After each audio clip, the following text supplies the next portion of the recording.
Welcome to this episode of the Brush and Soap and Blade Podcast, where we look forward to shaving every day. Welcome to episode 110 of the podcast. My name is Rick Deweese. I'll be your host this week. This week we got a couple of emails from Jeff. Talk about a Thursday shave of the day and some of the trials and tribulations that your humble podcasting host here has with just getting an episode or a segment out for Thursday. If it was easy, everybody would do it, I guess. I don't know. Camping. Went out camping with my scouts this weekend, and it was also the weekend for Jamboree on the Air. I'll tell you all about that. Additionally, I'll throw in a camping shave of the day. Great times, but at the same time, there was a bit of a surprise. I'll tell you all about that. A letter that I ran into that's posted up there at Sharpologist, Dear Gillette. Tell you all about that one. Right now, I'm out of town. I am out of here getting educated in something that I'm supposed to do here in the future at work, and so I'm out of town. So I'll tell you about my, out of town shave of the day. And hopefully, when you think about going out of town, you think about taking some of your shaving gear. It's not that hard to take with you, and boy, it sure does add to the enjoyment of, wherever you are. Sun in the face. Sometimes something hits me, like the sun in my face, and just starts a rant going. And there you go. And then, on the opposite side, also having to do with something called the sun, I had the opportunity while I was camping to sit out and start out in a pitch black sky with stars just absolutely everywhere. It was a beautiful, beautiful evening. And I was sitting out on a peninsula to the point where we're out on a lake, a bunch of houses all around, beautiful scene, just absolutely beautiful. And I put together just real quick something that, I watched transpire as the sun came up. I call it transitions. Anyhow, that's the show for this week. Hope you enjoy it. As always, if you want to write me an email or send me a call, great. Give me your thoughts and let me know what you want to hear next. In the meantime, let's get on with this thing. So I had a reader, Jeff, send me a quick message. Have you checked out the brief wet shaving part in the new Lincoln MKX commercial with Matthew McConaughey? Pretty classy. Okay, so I watched the commercial, and yeah, it's good that wet shaving has come into its own, if you will, even into a commercial as a sign of kind of an underlying tone or sign of class and sophistication, but at the same time of ease and confidence, which I think is great. Although I did write a message back that said, that was cool, but the lathering technique that he was showing kind of sucked. And Jeff wrote back, he said, I vote that we offered to give him and Lincoln specific instructions and a demonstration for the next commercial.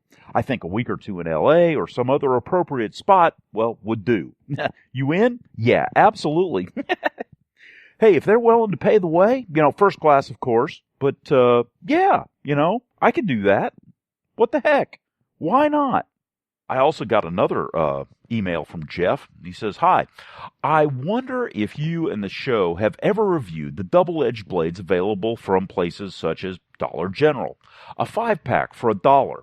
If they work, it may be an easier way for some spares. Okay, no, I've never tried them. Because for me, the prices of blades are so outrageously low on the internet, again, for me, when compared to things like cartridges and stuff, that, I really haven't given it much thought. back in the day, I used to buy Wilkinsons from Walmart, and I found that while they were adequate, they really didn't perform well. Now, if you want to try some blades, one of the best places to go is try a blade, tryablade.com, and I'll put a link in the show notes for that. But I mean, you can get all kinds of double-edged and single-edged, and also single-sided for shavettes. So as well as the long ones, they use for like the mongoose and stuff like that. The only thing that he doesn't stock is injectors. But other than that, I think he's got just about everything, and a pretty good deal. So, there are some in there that are really, really easy to get a hold of, and nice blades. The other one, of course, you can always go to Maggard's, and again, the price of blades, whether you pay $1 for a 5-pack or $2.50 for a 5-pack or even $2.50 for a 10-pack, the prices are so low that you actually end up paying more in shipping than anything else. So, if you plan a little bit and get some other stuff along with your blades, it all comes out good. So, no, I've never tried them. If you, on the other hand, decide to go ahead and get some, write a review and send it to me. I'll read it on the air. Always be interested in knowing what you guys think about the various and different options, that are out there.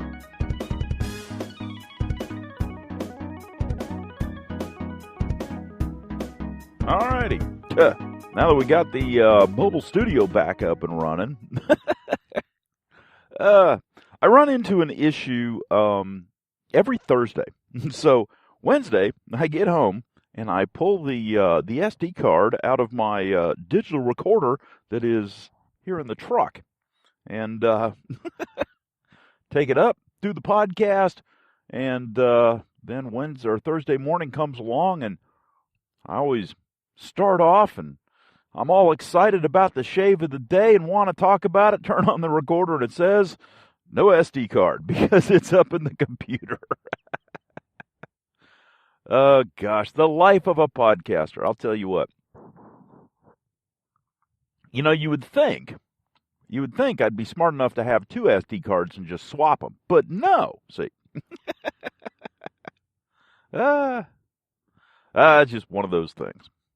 Anyhow, shave of the days. So the last couple of days, I got a package from Deluxe Shaving Company, and he sent me some soaps. Sent me some new soaps, Lucky 13, Mods, and Rockers.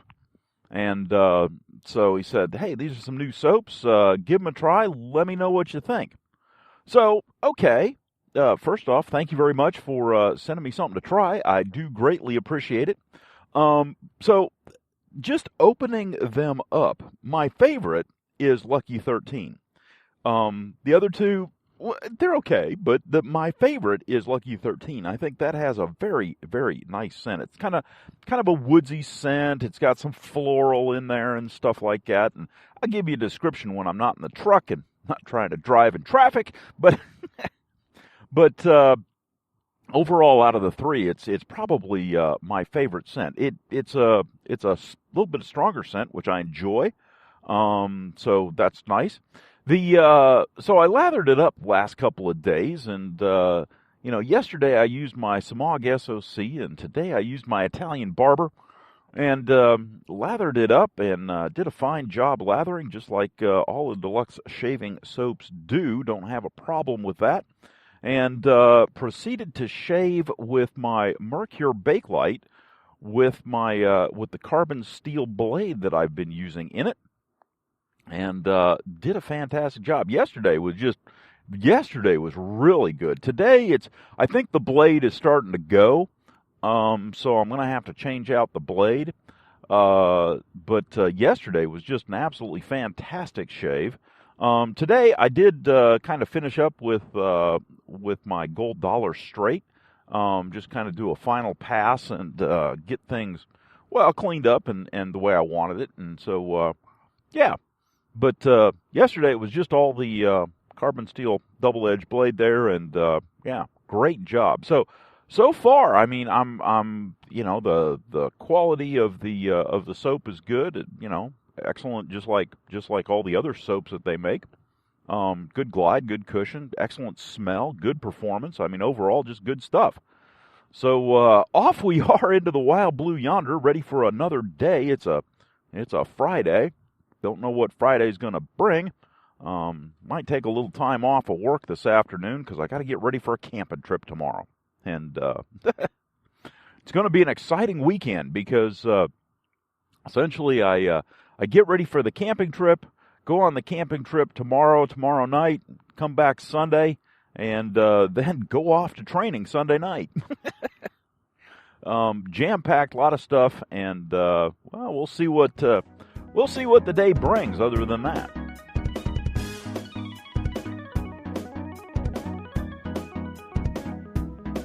So this weekend, I camped out with my Boy Scouts. It was Jamboree on the air time in the Boy Scout community, and so we tried to make contacts with fellow troops out there and just generally have a good time.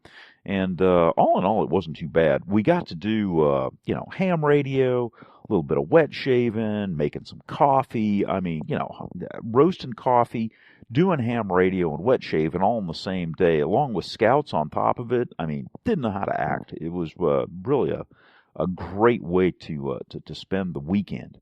Now, the thing that was interesting is a couple of things. Number one, when we first got there, I set up the ham radio station, and I was on HF frequencies for those of you that are in the ham radio world. So some of the lower frequencies, if you will. And I could reach out and touch somebody. Now, I had taken my antennas down at the house. I had taken my antennas. I had a 20-meter dipole. I had a 40-meter dipole. I had taken them down at the house in the backyard before I went so I could use them. When we put up the 20-meter, inside the 20-meter antenna, where it connects up with the coax cable, there were ants pouring out of this thing. Now, this thing had been 20 feet up in the air now granted, it had been there for a while, but it had been 20 feet up in the air. And there was an ant colony that was in my antenna. Okay, so we're sitting there thinking, okay, no big deal, we'll just keep on keeping on. And so we fire everything up, and we're making contact, but somebody's telling us that the audio is garbled. The audio has a lot of RF on it. Now, I'm looking, and there's no feedback on the radio. There's no issues there. It's like, okay, what's causing this? Didn't know if it was the antenna. Didn't know if it was the coax. Now, the coax brand new, but so we start checking. My other scoutmaster, who also brought his radio is exactly the same as mine. So we hooked up his radio to my antenna, and same thing. Okay, at least I know it's not a $1,000 radio, so that's a good thing. Changed out the coax cables, still the same.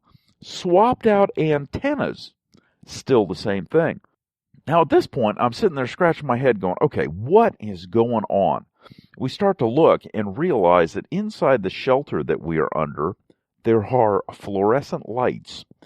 And so we are, seeing the effects of fluorescent lights, which I don't have at home, on the setup. And so we turned out the lights, and lo and behold, everything is fine again. Well, chalk that one up to a new experience. Had never seen that happen before, but all in all, we had a good time. There was a contest up in New York, and so we were having a lot of contacts with New York. But more impressively, later on in the afternoon, we actually had 3 contacts with Germany. Now, you figure we're on a battery, a 12-volt battery, with a radio sitting on a table, and a dipole, which is nothing more than a chunk of wire up in the air, and we're contacting Germany from South Carolina. You want to talk about getting some kids excited about ham radio? Yeah, stuff like that will do it in a heartbeat. So anyhow, all in all, pretty good stuff. Now, I do have to ask a question, though, and I don't know the answer to it. But why is it that whenever we have Jamboree on the air, we also have contests? It's just funny. Now, the other thing, talking to a buddy on the way down here for my education week, I was talking to a friend of mine, and he said the propagation on 20 was really, really good. So everybody that was out on 20 that could be probably was. So that added to it as well. But all in all, not too bad. We had a great time, and everybody got to play on radios at least a little bit.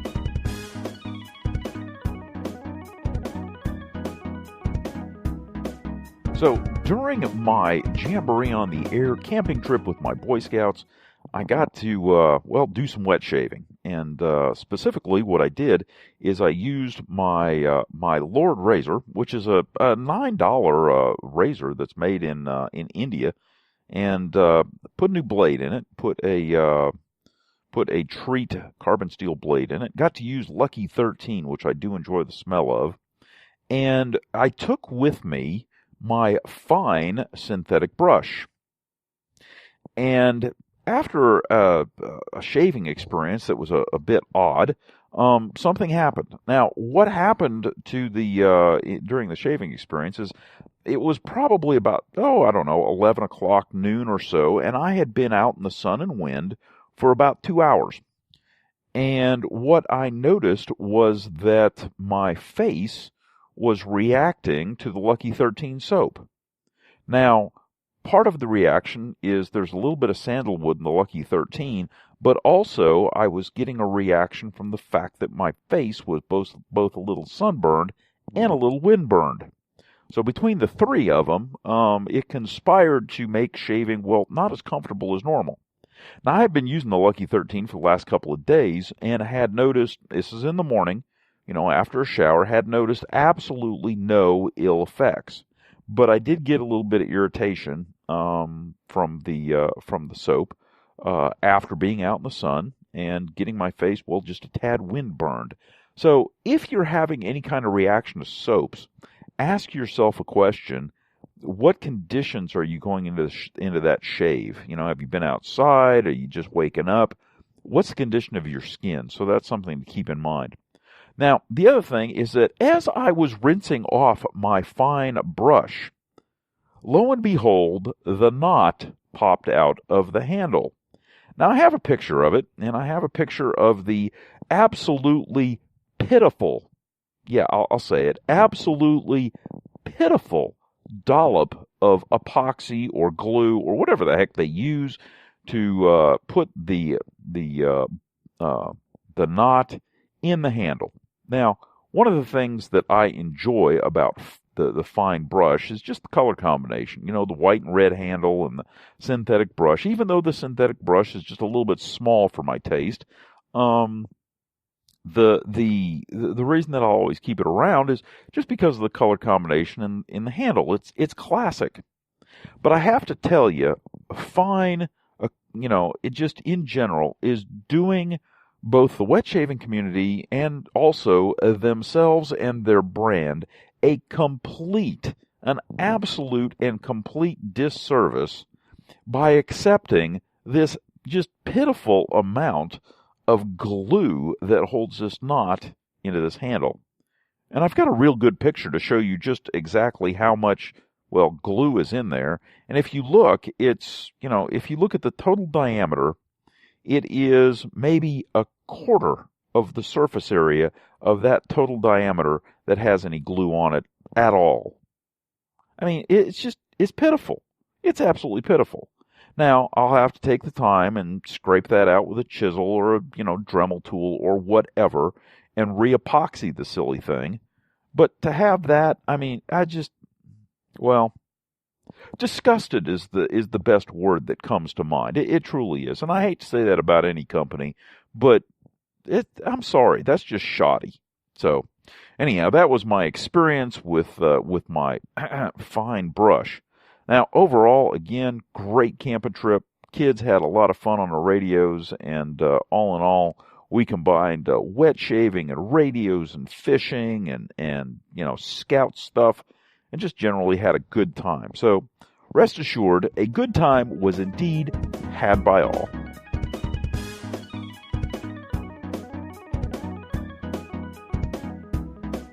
One of the things that I ran into was on Sharpologist. It's a post that was written by Andrew, and it's titled, Dear Gillette. Dear Gillette, recently I read a post about your FlexBall technology and how it has made your products the most personalized shaving experience till date. This article, which was a sponsored ad written to look like a news article, touts the 5 years of research and development that have been invested in this product. More articulation in the head, thinner blades, new blade coating stabilizers, trimmer blades, a whole host of innovations has been listed bare. Personalization? I caution you on advertising your product as personalized when you really mean works better. Personalization is about choice. With the FlexBall, I am still required to use the same setup as before. The blades in the cartridge are new, but the cartridge is still proprietary. There's no choice in this advancement, and therefore no personalization. I left your products a while ago. It has been over 2 years since I had to ask a store representative to open the case for me. For a year, I jumped ship to Harry's. Side note, if you insist on using a cartridge, check them out. They make really nice razors and have great social responsibility outlook in their company charter. A year ago, I discovered traditional wet shaving. I had no idea that such a market still existed. It's old school, real old school. Electricity was still just a thought when King Gillette debuted his replaceable blade razor. No, I don't traditional shave for the hipster vintage scene. I do it for, go figure, personalization. Hundreds of blades. Soaps and creams galore, post-shave balms and splashes, pre-shave oils and creams, fragrances from England, India, China, Brazil, Italy, Germany, and the most creative minds fill my bathroom every morning. I can shave to the sweet scent of anise, reminiscing about old-fashioned licorice candy. Or I can shave to an icy margarita. I can shave to fougères, lemons, any manner of wonderful fragrances. When I'm done, it's an eclectic smorgasbord of aftershave choices. No synthetic chemicals, no propellants, no FD&C colors, no generic man scent. And when I'm done, I'm comfortable. No razor burn, no ingrown hairs, no chemical sensation. It's personalized to me. And you offer none of this. Yes, you do produce the well-regarded Gillette double-edged blade line. But you hardly promote it. Rather, it seems buried in your catalog of products, not even mentioned on your website. It's as if you were embarrassed by them, the cousin that you never really wanted to send the birthday party invitation to. Yet, they're your most personalized products of all, because despite having a handful of choices in your double-edged line, they're still choices. Perhaps one day you'll go the way of Keurig Green Mountain, whose lock-them-in mentality has their stockholders looking for lifeboats. I hope, though, that you learn. I hope we see you return to truly personalized products, blue tips, red tips, fat boys, techs. Do you remember? Is there anyone there who remembers the glory days? It wasn't that long ago. So, dear Gillette, please stop confusing consumers. You used to be personalized. You can be again, but you're not now. Sincerely, Andrew. Andrew, great job. Well thought out, well written. I loved it. And if you want to find other neat stuff that just kind of, I don't know, sings, check out sharpologist.com. He's got a lot of good stuff there. Let's talk about the shave of the days. First off, the shave of the days that I've been doing since I am, well, not at home. I am out and about in public, I guess. It's amazing they let me out in public. But what I've been doing here is I have been using my Lord razor, which is about a, it's an aluminum razor. It's made in India, And I don't know, I think the thing costs about $9 on Amazon, but it really, really has done an excellent job giving a good shave. Now, the other thing that I've been using is I have been using the Treat Classic blades, and they are carbon steel blades. Now, after looking, I have not been able to find another manufacturer of honest-to-God carbon steel blades. The only ones that I have found are, in fact, the Treats. Now, after using a carbon steel blade and leaving it in the razor and, just all of that, I have found that there is a little bit of rust on the blade, but all in all, it hasn't been too bad. Now, the thing that's interesting, though, is that these things have been giving, well, just excellent shaves. They truly have. It's really been a rather fantastic shave, and I'm really impressed with them. It's a whole lot more than what I thought it was going to be, and for that, I'm, well, thankful. I really am. Like I said, it's the only blade that I've found, and they make a couple of them. They make several that are carbon steel, but, most of the blades nowadays are either plated or stainless or, platinum or whatever, but they're always something other than just straight carbon steel. And these blades are the only ones that I've found that are, in fact, just carbon steel. Now, just if you wonder what you're hearing, and I don't know if you're hearing this or not, but what I'm doing is I've got one blade here that I need to throw away, and I don't want anybody to get injured on it. I don't really have a good way to dispose of it, so I'm dulling the edges on the edge of the sink here so that there are no real sharp edges. Yeah, it's steel and it's metal and everything, but it's at least not as sharp.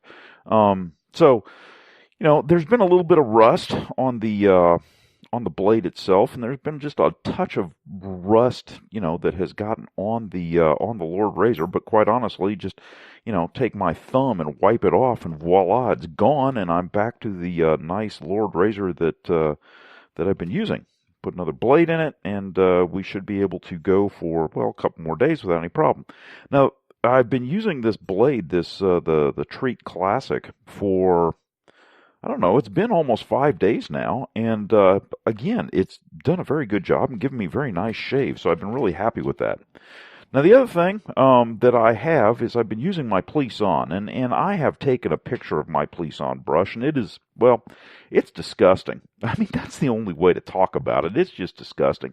The wood on it, and I'm waiting for the finish to completely just kind of delaminate so that I can take some sandpaper and refinish the wood here. But the finish that's on it is just, well, it's miserable. It's peeling off, and I have taken care of this brush. It's the one brush in the whole, bunch of brushes that I have consistently hung up to dry so that the water drips out of it, and so that for the most part there hasn't been any moisture down on the finish itself. But the whole bottom has come off, and now it's starting to come off at the top, and it's just a painted on finish. It's like it's dipped or something. It's just really disgusting. Kind of makes me mad. Anyhow, the good news is that the finish of the brush aside, the Plisson brush has been doing an absolutely fabulous job, just as it always does, and I've been very happy with that part of it. Now, the other thing that I've been using is I have been using 2 new soaps by Deluxe Shaving Company. They sent me 3 soaps, so just in the just to give complete disclosure here, they have sent me 3 soaps, and they said, hey, we just started making these, test them out, let us know what you think. I said, okay. So what they sent me are the new styles, and one of them is Lucky 13, and the other one is Mods, and then I've also got Rockers. Now, out of the 2 of them, I really, really like the Lucky 13. It's got kind of a woodsy scent, it's got some sandalwood, but it's also got some florals in it, patchoulis and things like that, and I've really, really enjoyed it, between the 2, kind of the scent profile, if you will. It's been just terribly enjoyable, and so I have enjoyed it. It's out of all of them, it is without a doubt my favorite.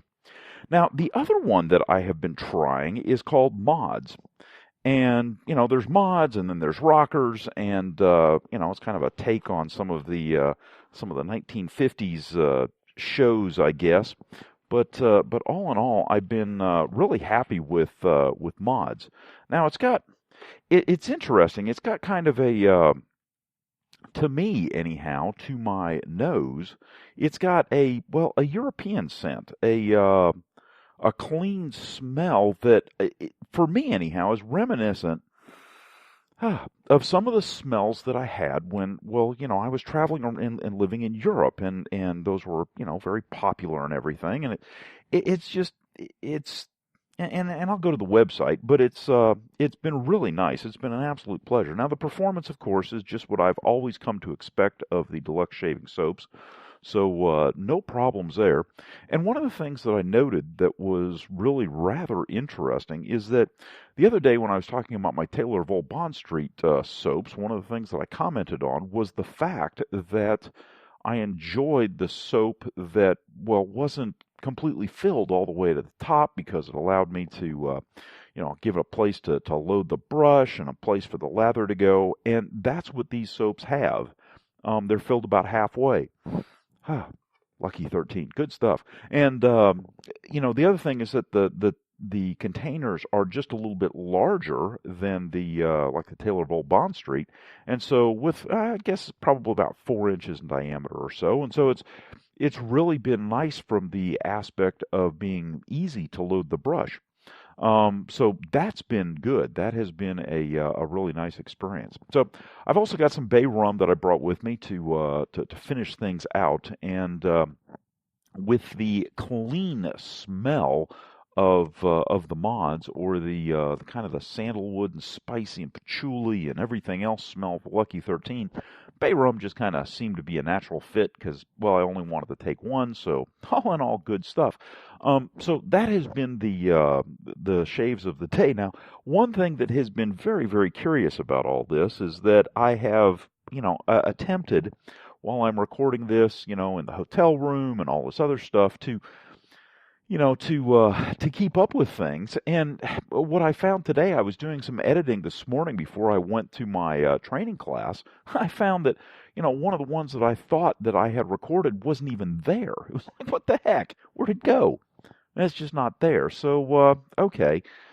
It's one of those trials and tribulations when you're not doing your normal to I don't know, miss a button, don't press record, do something. But, anyhow, that's kind of, again, the life of a podcaster. And but the good news is that while everybody else is slaving away with their disposables and the 2-edge Bics and whatever, I've got a really nice setup that is not very expensive. I'm enjoying myself, and I'm still getting just, absolutely great shaves every day.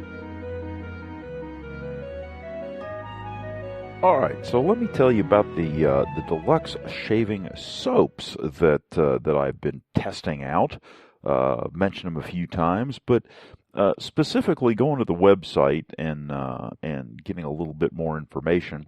There are 2 lines. Now, the first line that I have used has been the green logo shaving creams, and those are actually made by an American artisan, and then the product is, I believe, packaged up in Canada. The soaps that I'm using now, the Lucky 13 and the mods and also the rockers, are the gray logo shaving soaps. And they're actually made by a Canadian artisan, and they contain shea butter, lanolin, and silk to provide an exceptional shaving experience. So the Lucky 13 has incense, amber, vanilla, and patchouli. There's also added notes of rose, jasmine, and lilac. And there's also the aromatic notes of blood orange and grapefruit. Now, can I smell all that? No. I can smell the incense, the amber, and the patchouli, touch of vanilla, and a little bit of a floral scent. And that's about all for me. But it smells great. It's interesting. It says right up front the soap will darken to exposure to oxygen. So thank you for actually putting that in there, because sometimes soaps darken and we're sitting around going, okay, why'd that happen? Lucky 13 is a paraben-free, tallow-based shaving soap. So again, very good stuff. Now the mods, on the other hand, it has a woody, aromatic cologne-type scent. It's got bergamot, mint, lavender, sandalwood, jasmine, cedar, musk, and vanilla. Now, it's interesting because I smell the bergamot, I smell a bit of the mint, and I smell just a touch of lavender, and that's about it. Maybe a touch of jasmine, but I don't know. The rest of it, it's in there somewhere, I'm sure. But the other thing that's interesting is it even says on the website, it's a scent that evokes thoughts of riding a scooter while wearing a fine suit, darting in and out of traffic through the busy streets of London. So when I read that, I thought to myself, okay, so I'm not crazy that it is a European-style scent. Again, another paraben-free tallow-based soap. It's 4 ounces. Both of them are 4 ounces, and it's a screw-top plastic tub. And so far, those are the 2 that I have tried. I have not tried Rockers yet, but I'll get around to it. Anyhow, those are the 2 soaps that I've been using. What's up with sun visors? I mean, okay, so I'm driving down a road and the sun's in my eyes, and I flip the sun visor out, and the doggone thing won't stay in the position that I want it to be in. Instead, it flips up into the window. It's like, okay, so there's no, like, intermediate position for this stupid thing. I don't want to bring it all the way down because that blocks my view because my seat height is such that it is. And it's like, come on, please. You have to have something that automatically flips. You can't make something that, a human being can adjust. Do we not have intelligence? Do we not have the world's greatest computer between our ears that we can figure out how to move a sun visor out of our way without having something flipping it up and holding it up in the upright position in one direction? I mean, I get it in the other direction when it's up against the headliner, but when it's flipped into the window, you got to flip it so that it can't be adjustable within almost a 20-degree range. I mean, come on, this is ridiculous. And then on top of that, I look at them and, it goes back to the kind of things that we used to have that worked well. Remember the sun visors that had the little plastic inserts that kind of popped out to fill in the gaps? They don't have those anymore. No. Of course, they worked well, so, can't have that. Got to make it new. Got to make it unique. Yeah. So it doesn't work where yeah. I remember back in the day when I was growing up, a sun visor was an exceedingly simple device. It had a metal rod. It had the sun visor. You could flip the sun visor in any position on that metal rod back in my first car that you cared to. It didn't matter. You could slide it back and forth on the metal rod to close in the gaps. You could do whatever it was you wanted to do with the sun visor. Nowadays, they got a mirror in them, and you can't do squat with them. You can't adjust them where you want to because they'll flip up. And, of course, they flip up at the least opportune times. Right when you're in traffic, you'll hit a bump. They'll flip up. The sun will be in your eyes, blinding you. You're right in front of a car. Hey, what a deal. But, of course, this is better, right? Yeah, new and improved. Holy cow. It's like I go back, and I look at some of the things we've done and some of the new stuff that we're coming out with, I mean, don't get me wrong. I have a Ford truck. I like my Ford truck. Okay, no big deal there. They're coming out with an aluminum-framed Ford truck. Why? It's not for price. It's got nothing to do with price. It's for weight. And it's for weight because they're trying to drive fuel emissions and fuel mileage up because of the CAFE standards. That's the only reason they're doing it. Otherwise, they'd go with steel because it's a whole lot sturdier and a whole lot cheaper. Just drives me crazy. But, of course, this is supposed to be better, right? Yeah, we'll see about that. I mean, it's a nice gimmick and all, and it does save weight, but really? Come on. Whatever happened to making something that was robust, something that lasted a good long period of time because it was useful? Like some of the vintage razors that we use. And in fact, some of the new razors that are so robust and useful that we'll be handing them down to our kids. Whatever happened to those times? Whatever happened to things that lasted and were made and made correctly? It used to be that you'd buy a refrigerator and when you upgraded to a new refrigerator, 20 years later, the old refrigerator would go on the back porch, and it'd stay there for another 20 years. What happened to those days? Now you buy a refrigerator and things are falling apart on it and breaking and tearing up within 5 years. It's amazing. I got a refrigerator now, the ice maker's out in it. It's been out for a long time, but it's like, okay, come on, really? And all it is the connectors that they use to assemble the damn thing. It's, all it is was the connectors that they used to assemble the darn thing. The connectors are broke, and you can't replace them. You can't get the ones that you need. It's like, you got to be kidding me. It's just cheap. Absolutely cheap. Yeah, they make them so that they look nice and everything, but bottom line is, they're not made well. Gosh. It's just amazing. It's amazing. And somewhere along the line, I was talking to someone about this the other day. Somewhere along the line, we have absolutely forgotten how to take care of things. We're used to just throwing stuff away and throwing it around. And I mean, I hate to say this, but the advent of stainless steel knives is, a good example of that. It's a lot easier to put an edge on a carbon steel knife, at least for me. It's a little bit easier. It's they last a little bit longer. They're just generally nicer. But you got to take care of them. You got to, actually clean them off. You have to dry them off. You have to take care of them. And we've forgotten how to do that. We've gotten to the point where you just pick up a knife and, you use it. You throw it in a dishwasher, which is incredibly abusive to a knife. You throw it back in the drawer, piled on top all the other knives, and you expect it to cut. No wonder Ginsu knives have been all the rage over the years, or serrated blades and things like that. Because, we don't know how to take care of the regular stuff. It's kind of like the advent of the safety razor versus the straight razor. Somewhere along the line, we kind of forgot how to take care of a straight razor. Yeah. I don't know. In some areas, I see it getting better. In some areas, I see it not getting better. And it's, to a certain extent, it's frustrating. Oh, well. There you go. And all it started off with was a sun visor that wouldn't stay in the position that I wanted it to be in. Jeez, how hard is that?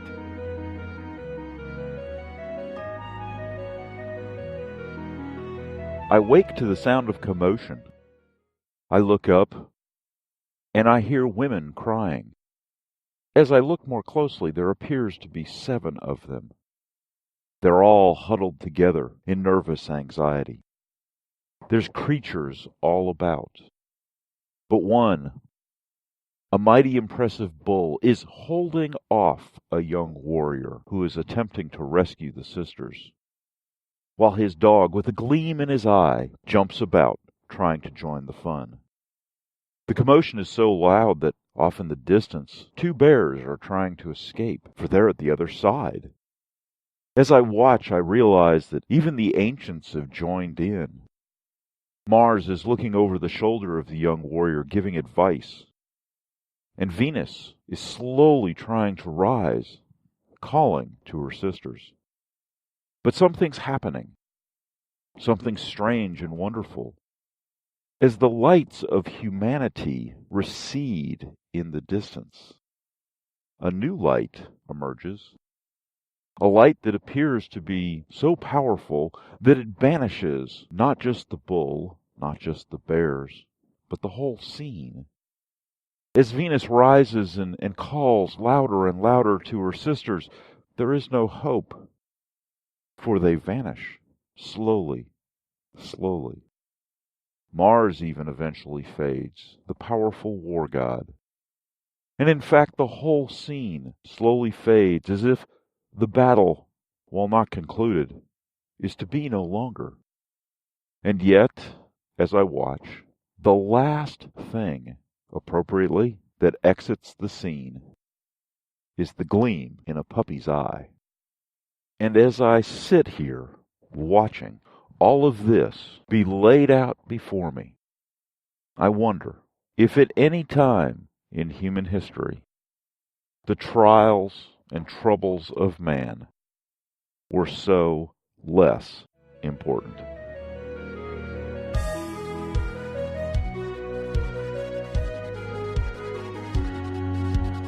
Well, that concludes this episode of the Brush and Soap and Blade Podcast. I hope you enjoyed listening to it as much as I enjoyed making it. If you have some suggestions or would like a topic covered, drop me an email at brushandsoapandblade@gmail.com or give me a call at 864-372-6234 or contact us on Twitter at Brush and Blade. You can also visit us at our blog, brushandsoapandblade.wordpress.com. As always, we're available on iTunes and Stitcher.